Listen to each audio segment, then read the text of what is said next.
સુરેન્દ્રનગર ખાતે જિલ્લા કક્ષાની પ્રગતિપથ યાત્રાનું ઉદ્ઘાટન સુરસાગર ડેરીથી કરવામાં આવ્યું, જેમાં ઉપસ્થિત સુરેન્દ્રનગરના સાંસદ શ્રી ચંદુભાઈ શિહોરા, સુરેન્દ્રનગર જિલ્લા ભાજપ પ્રમુખ હાર્દિકભાઈ ટમાલિયા, ચોટીલા ધારાસભ્ય શ્રી શામજીભાઈ ચૌહાણ, સુરસાગર ડેરીના ચેરમેન નરેશભાઈ, પૂર્વ ચેરમેન બાબાભાઈ ભરવાડ, સુરેન્દ્રનગર મહાનગરના મેયર રાકેશભાઈ રાઠોડ તેમજ અનેક આગેવાનો અને કાર્યકર્તાઓ ઉપસ્થિત રહ્યા. રિપોર્ટર મિનહાજ મલિક, સુરેન્દ્રનગર.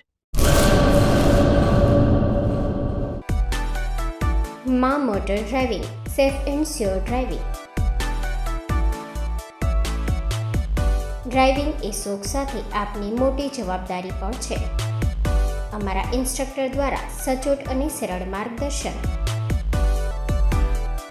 આપની રોજની તાલીમની માહિતી મેળવીને શું અધુરાશ છે એના ઉપર પૂરું ફોકસ કરાય છે.